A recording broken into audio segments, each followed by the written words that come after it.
van a ver mejor. Eso que está allá detrás mío es la maqueta de Jerusalén.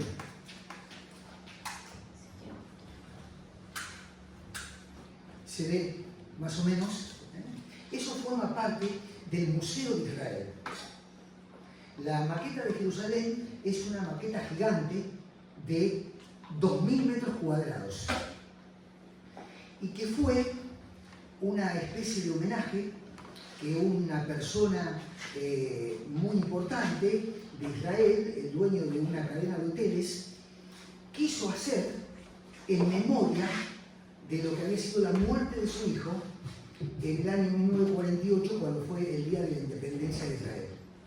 Él promovió, gracias, que se construya esa maqueta. Y es muy interesante ver que esa maqueta la construyeron con mármol y con metales utilizados en la época del Señor, y además con piedra caliza, que es la gran cantidad que se utiliza para construir en el territorio de Israel, es piedra de ahí de la zona, la piedra caliza. Así que esa es la maqueta de Israel.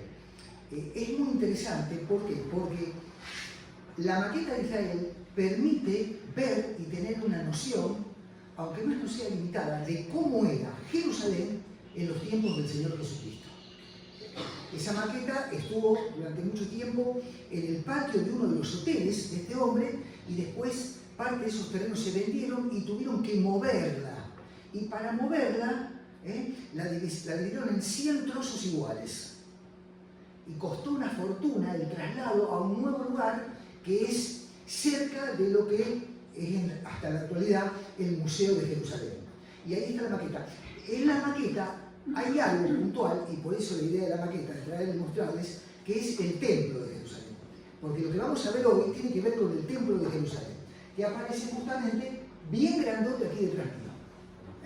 Es decir, se ve toda la maqueta, se puede dar todo alrededor de la maqueta a una vuelta que te lleva más de 45 minutos para caminarla, viendo todas las casitas, por donde pasaban los arroyos, donde estaba la Antonia, que era la guarnición de los romanos, es decir, pero han prestado suma atención, porque para ellos es muy importante el tema del templo. Y ahora vamos a ver qué pasó allí en una de las puertas del templo. Nació un chiquito y fue recibido como todo nene, con mucho cariño y con mucho entusiasmo. Para colmo, el nene era un varoncito. ¿Y por qué digo para colmo? Porque en aquella época, y para muchos aún de la comunidad judía hasta el día de hoy, tener un hijo es muy importante, pero mucho más importante es tener un varón. Discúlpenme las mujeres, pero era la cultura del tiempo. Claro, el varón se suponía que podía reemplazar al papá, dado un problema familiar, si el papá faltaba, se iba a la guerra, moría. El hombre de la familia era considerado de otra manera, y la mujer tenía otro espacio, así que en aquel hogar nació un niño. Era hermoso, era precioso. En el barrio donde habían nacido un montón de nenes también, así que tenía un montón de amiguitos, todos de brazos como él. Como nos toca ver algunos bebés hasta el día de hoy, ¿no? Que nacen y es un placer tenerlos. Este nene comenzó a crecer, pero los papás notaron algo en el caminar del nene. No se paraba bien. Tenía una dificultad. Cuando le bajaban al piso, en las cercanías de Jerusalén, para que juegue con sus amiguitos que ya andaban, a este nenito se le doblaban las piernas. Y sus tobillos no tenían la fuerza necesaria para mantener su cuerpecito en pie. Los padres empezaron a preguntarse qué ocurría y también consultaron, gastando dinero, a un montón de médicos. Pero los médicos llegaron a una conclusión. Este nene no es que se enfermó.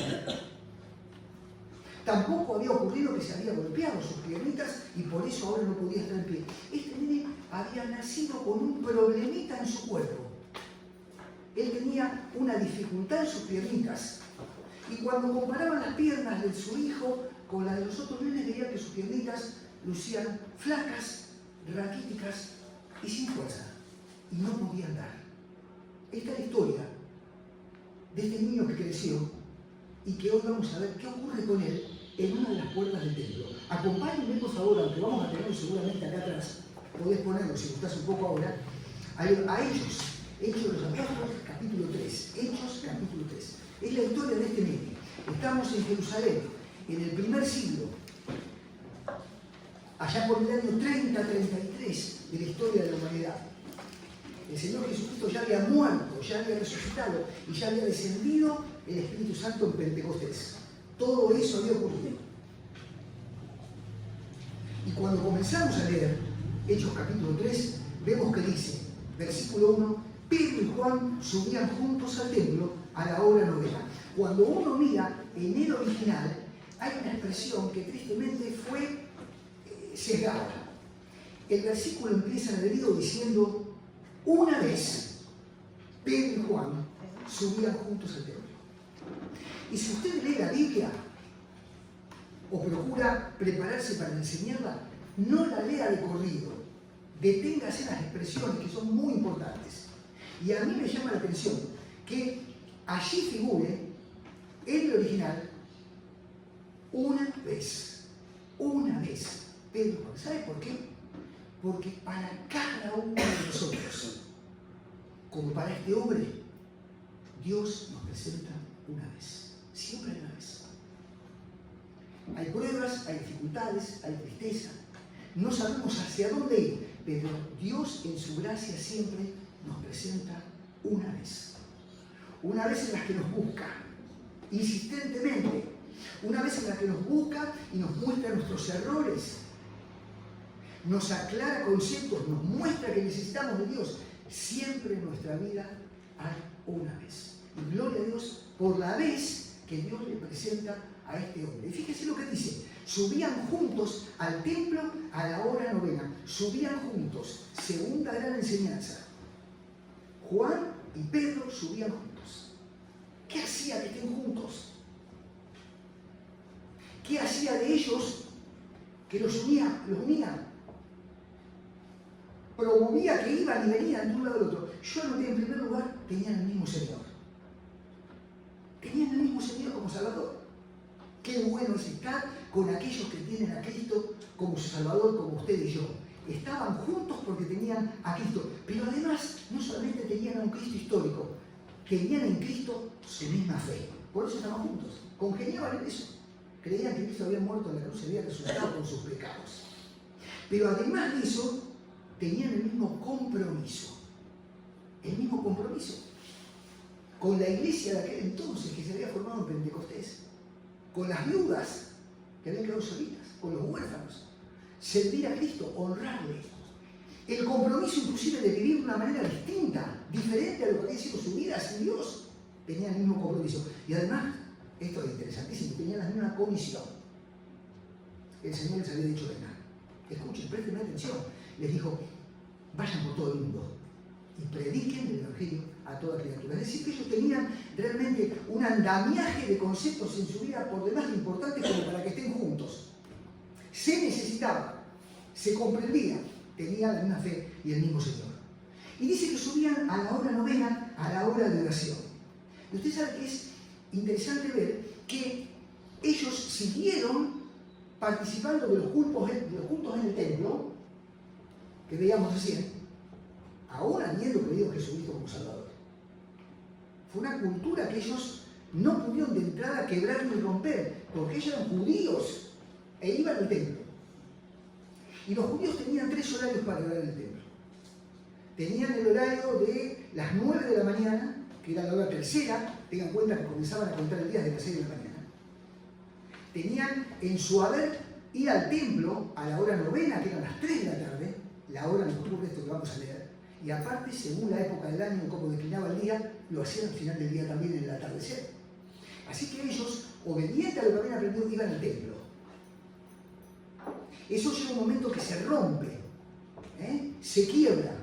Tras la predicación de hombres como Pedro, Juan, ni que hablar del apóstol Pablo, la iglesia, por decirlo de algún modo, se separa del vínculo judaico para comenzar a ser un cuerpo independiente.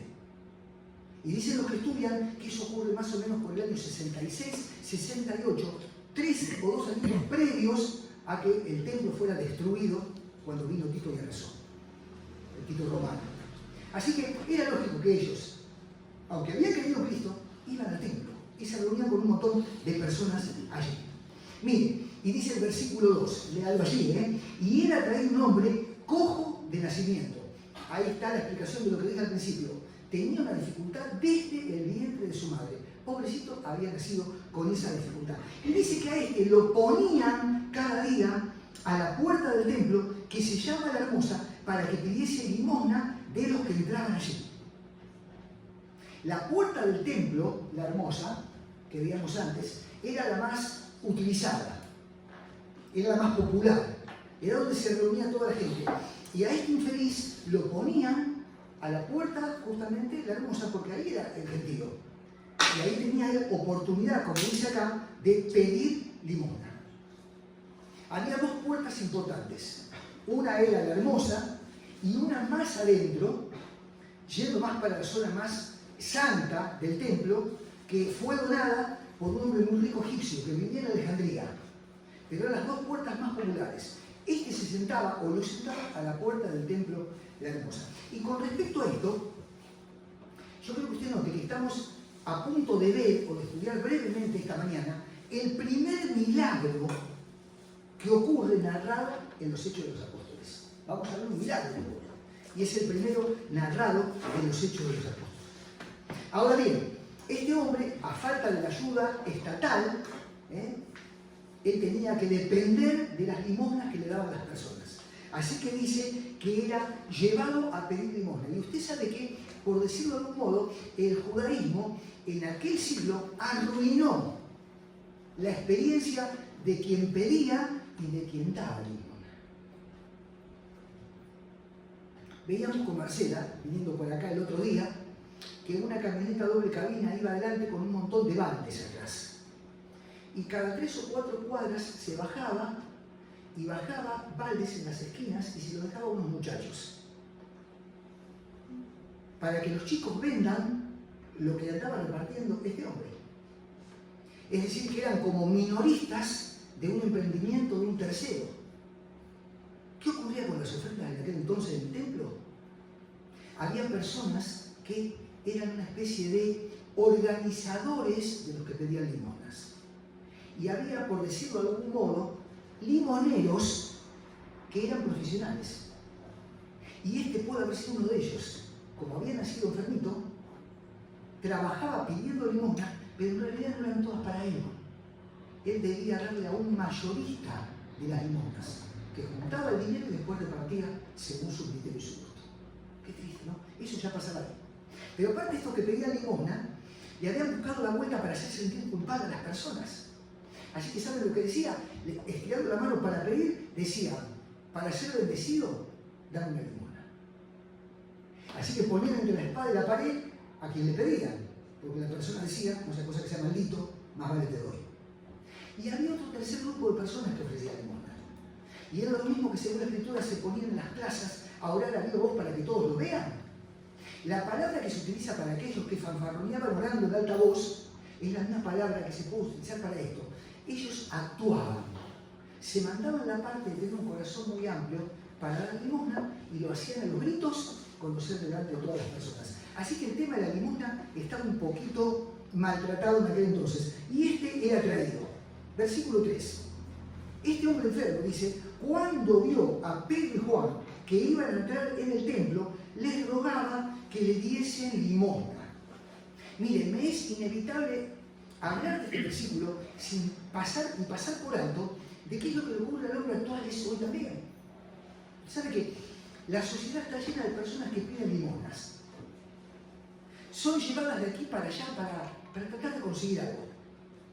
Piden limosnas. Algunos dan cualquier cosa por pertenecer a modo de limosna a un grupo de amigos. Son capaces de hacer cualquier cosa. Buscan una limosna de amistad. Otros buscan limosnas económicas.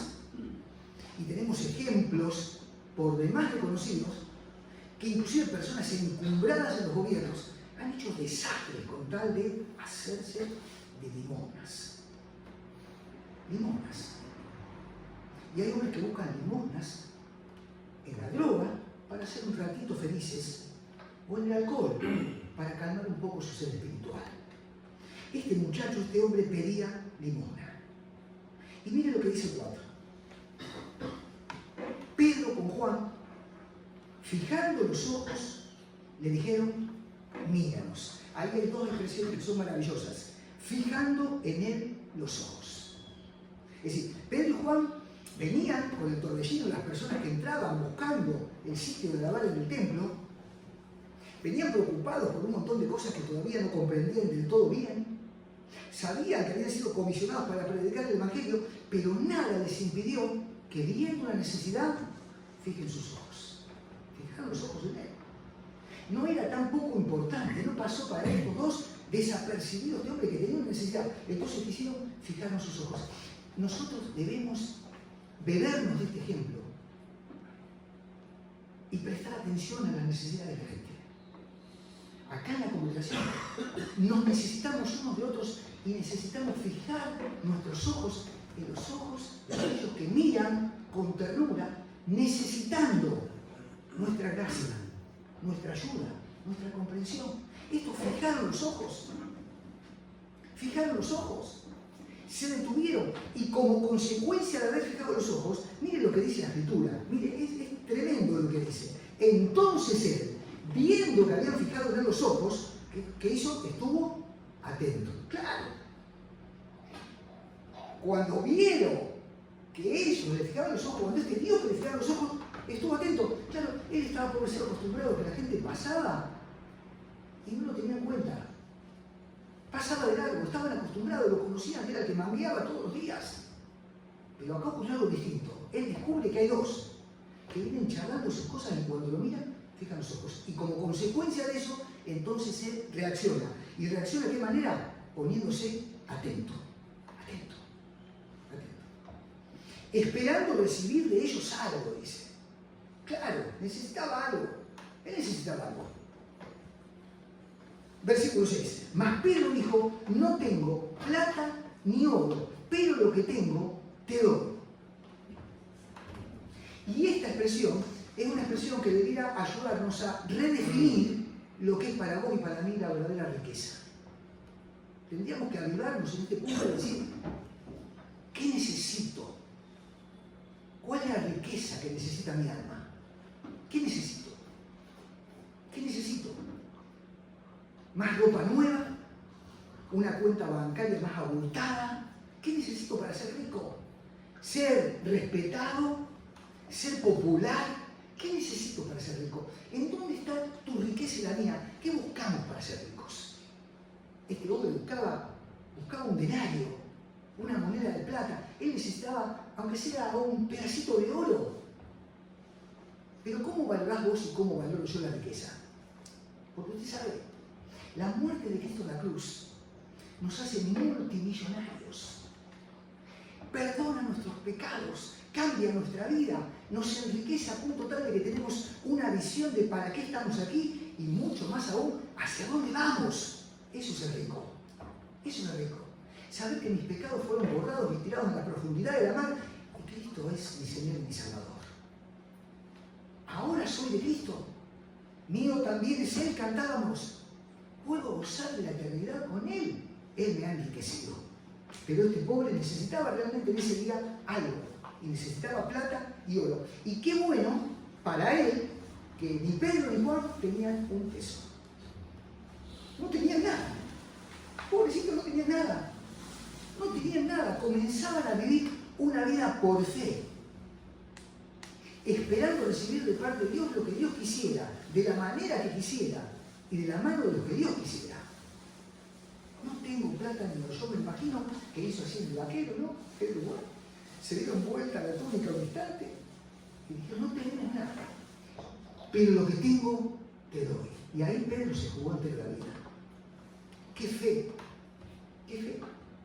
O tal vez el Espíritu Santo le habrá hablado a su corazón y le habrá dicho, curalo. Curalo. Pero se jugó la vida. ¿Qué le dijo Pedro? No tengo plata ni oro, pero lo que tengo te doy. Otra expresión maravillosa. Lo que tengo te doy. Puedo haber dicho, mira, perdonadme, pero no tengo plata ni oro. Aparte me están esperando para lavar adentro del templo, así que mañana cuando venga veo si te consigo. No. Lo que tengo te doy. Ahí.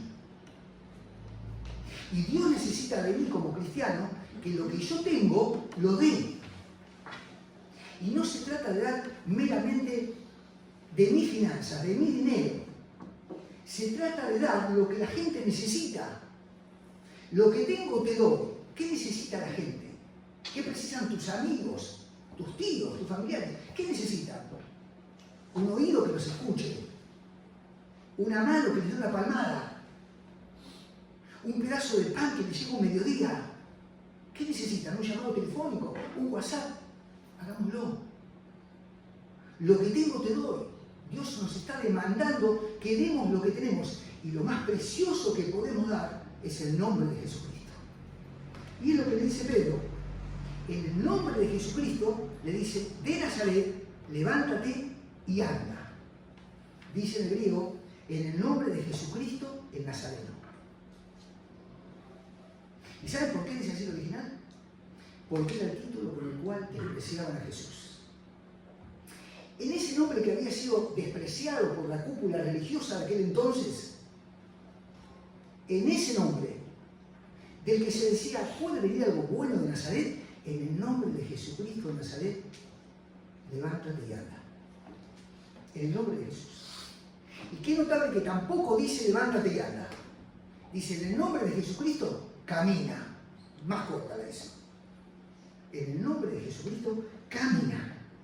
El título usado por desprecio es usado para que una persona reciba una bendición gloriosa que tenía que ver con su cuerpo y también con la sanidad de su alma. Mire por favor el versículo 7. Léalo allí, versículo 7.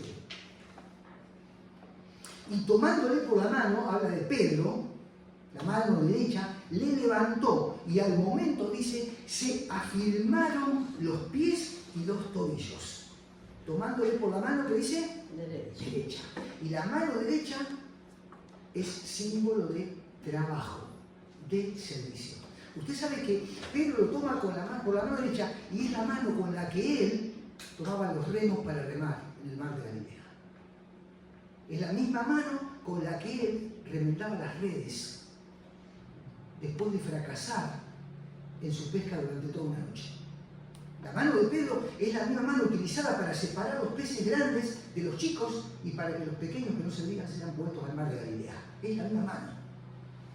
La mano de uno que trabajaba en sus cosas seculares y que ahora está dispuesto a ser brindada a uno que estira la mano para levantar al necesitado. La mano. Extender la mano. La mano de la gracia, de la justicia, de la paciencia, de la misericordia, de la ternura. Siempre la mano de Dios. Esa es la mano. La mano que se mueve es la mano de Pedro, pero está motivada por un amor que antes desconocía y que ahora ha sido derramado en su corazón, como en tu vida y en la mía. Es la mano del Señor, lo toma el Señor, es como si hubiera tomado el mismo Cristo de la mano de Pedro, y lo levanta. Y dice que al momento fueron afirmados los pies y los tobillos. Y usted sabe que durante el periodo helénico, la ciencia ya había avanzado mucho, o sea que la gente podía percatarse con claridad si esto era la curación de un médico o había sido un milagro. ¿Qué había sido? ¿La curación de un médico? No, había sido un milagro. Y cuando ocurrían milagros de este tipo, la gente podía palpar que el poder del Cristo resucitado que había vuelto a la gloria seguía totalmente intacto. Ya no estaba entre ellos, pero estaba Él a través del Espíritu Santo también. Le tomó la mano y lo levantó. Y el 8 es hermoso, dice, y saltando se puso en pie, y anduvo, y entró con ellos en el templo, andando y saltando y alabando a Dios. Digo que es hermoso porque Lucas, como médico, que es el autor de lo que estamos leyendo Hechos, se detiene en lo que esta persona tenía. Conocía su problema físico y dice directamente en que se afirmaron los pies y los tobillos. Lucas sabía bien lo que había pasado. Lucas conocía lo que había ocurrido. Y se afirmaron los pies y los tobillos. Y dice algo que es desopilante para el momento de aquel entonces. Él atraviesa la puerta hermosa, pasa por el patio, deja atrás el patio de los gentiles, cruza el patio de las mujeres y entra directamente donde estaban todos alabando y adorando a Dios. Y los sacerdotes presentando sacrificios. ¿Y cómo entra? Se volvió loquito, de contento que estaba. Dice que saltando se puso en pie, anduvo y entró con ellos en el templo, andando y saltando, alabando a Dios. Es imposible. Más de uno se debe haber agarrado la cabeza y habrán tratado de detenerlo, pero hermano, amigo, no caminaba, no sabía lo que era ir, venir por su propio medio. La alegría de Dios rebosaba en su corazón y entró a los altos nada más nadando del templo. Era una especie de falta de respeto tremenda, pero nada le importó. Él había conocido el nombre poderoso de Nazareno. Él había conocido al Señor. Y hay algo que es importante destacar. Lo que la enfermedad le prohibía, es decir, entrar al templo, porque la ley no permitía que personas con esas dificultades físicas pudiesen entrar al templo, porque era dicho que era causa del pecado de sus padres, no podía entrar al templo. Ahora entra al templo. Ahora entra al templo. Ahora puede hacerlo. Antes estaba impedido de alabar a Dios. Ahora que lo conoce, tiene libertad para hacerlo. Lo que te pasa a vos y lo que me pasa a mí. En cualquier lugar. En la plaza, en el trabajo, en el auto, mientras estudio, mientras planifico mi vida, alabar a Dios. Porque hemos conocido el nombre de Nazareno. Hemos conocido al Señor Jesucristo. Versículo 9. Todo el pueblo le dio a andar y alabar a Dios. Y todo el pueblo le dio a andar y alabar a Dios. Pero no es este. No era el que estaba sentado en la puerta del templo. No era el que venía, pero es él. Le vieron y conocieron el poder de Dios. Hermano, testimonio. Un testimonio, permítanme, que saltaba. Un testimonio que gritaba, que cantaba, estaba feliz, estaba lleno de gozo, estaba sano. Había sido realmente cambiado. Entró saltando y alabando a Dios. Y mire lo que ocurre.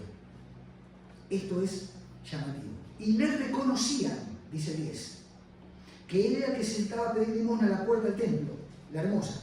Y se llenaron de asombro y estupor, dice, por lo que había sucedido. Por lo que había sucedido. La gente sintió un impacto en la vida. Impacto que pueden sentir aquellos que nos rodean cuando nos convertimos en testigos felices de haber conocido a Cristo. Cuando contamos lo que Cristo ha hecho en nuestra vida. Pasó eso con él. Y el 11 es maravilloso. Teniendo asidos. La palabra significa no queriendo soltarlos. No queriendo soltar a Pedro y a Juan. Claro, ¿cómo lo iban a querer soltar? Si por medio de Pedro y Juan él había recibido la sanidad, el perdón de sus pecados, había conocido a Jesús de Nazaret como Salvador, teniéndolos tomados, dice, agarrados, firmes. Y todo el pueblo concurrió a ellos al pórtico que se llama Salomón. Se fueron a otro pórtico, de cual se dice que quedan algunos pedazos todavía, el pórtico de Salomón.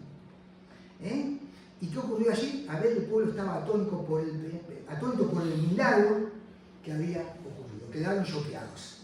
¿Qué está pasando? ¿Qué está pasando?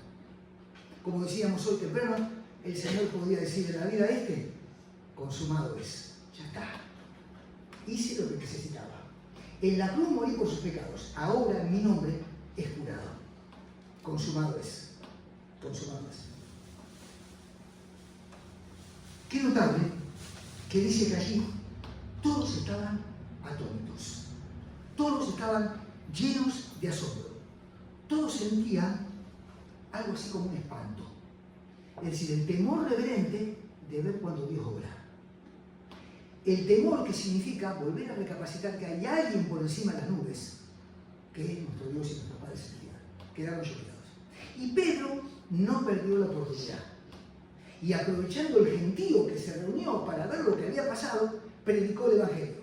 Y en los versículos que siguen, que no los vamos a hacer ahora por amor al tiempo, usted puede verlo en su casa, vea cómo Pedro predica. Y se convierten miles, teniendo al lado este ejemplo de sanidad y de salvación, que en el nombre de Jesús de Nazaret se había producido. Y Pedro le dice a los que escuchan que el milagro no ocurrió por su poder, sino que ocurrió por el poder de Dios. Les recuerda que son los mismos que entregaron a que Cristo sea crucificado. Reconoce además Pedro también que lo hicieron ellos y las autoridades, tal vez por ignorancia. Pero les pide que se arrepientan. No hay salvación si no hay previamente arrepentimiento. Y aparte, les habla de la llegada del tiempo cuando Dios juntará al remanente de Israel y cumplirá todas sus promesas. Mire por favor detenidamente un instante antes de terminar el versículo 8. Preste atención al versículo 8. En cierto modo yo creo que habla de usted y habla de mí. Mire el versículo 8. Y saltando se puso en pie y anduvo y entró con ellos en el templo, andando y alabando a Dios. Recalco este versículo porque ¿sabe que es tan parecido esto a lo que Dios le ofrece a las personas? Y es lo que ocurrió en la vida de muchos de nosotros también. Porque nosotros también, un día, confrontados con el destino eterno de nuestro corazón, que era condenación, viendo que vivíamos de una manera equivocada, que nos habíamos olvidado de Dios, inclusive a veces por negligencia o porque desconocimiento, no nos damos cuenta que estábamos viendo equivocadamente, nos pusimos delante de Dios y Dios golpeó la puerta de nuestra alma y dijo: Cristo, mi Hijo, murió por vos. ¿Qué ocurrió en nuestra vida? Saltamos. Saltamos de las tinieblas en las que estábamos a la luz de nuestro Padre Celestial. Fue un brinco de alegría, de tranquilidad, de seguridad. Pasamos de lo que éramos a ser nuevas criaturas y ser hechos hijos de Dios. Ahora, como este que saltaba y fue a buscar a Dios en el templo, nosotros caminamos detrás de aquel que nos salvó. Nuestro salto, nuestra alegría nos motiva, nuestra confianza a caminar detrás de aquel que un día, pensando en nosotros, murió en la cruz. ¿Es tan parecido lo que ocurrió? Nosotros ahora formamos parte de un cuerpo que está en todo el mundo diseminado, es la iglesia, un cuerpo, el cual Dios en Cristo es la cabeza. Y nosotros somos como piedras vivas que vamos creciendo en el conocimiento de la fe, en la persona de Cristo.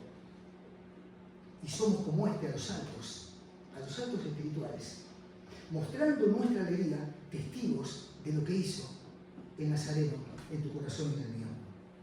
Tremendo. Como no dejamos un día de alabar a Dios por lo que hizo. Porque estábamos como Él, con nuestras piernitas espirituales quebradas, rotas, siendo llevados de aquí para atrás e inclusive dejándonos llorar, buscando algo, alguien que nos dé una limosna. Pero en nuestra vida apareció el Señor Jesucristo y nos dimos cuenta que necesitábamos dar un brinco, un salto y dejar atrás lo que éramos y comenzar a vivir su vida, la vida que Él implanta por medio del Espíritu Santo en el alma de aquellos que confían en Él. Hoy volvemos a casa felices y contentos porque somos del Señor y porque Él ha cambiado nuestra vida. Y pasajes como este nos ayudan a fortalecernos en la fe y a recordar en nuestra mente y en nuestro corazón que el poder del Nazareno sigue intacto. Dios salva hoy. Oremos. ¿Les parece bien? Inclinemos nuestra cabeza. Y si vos, que nos acompañás en esta mañana, considerás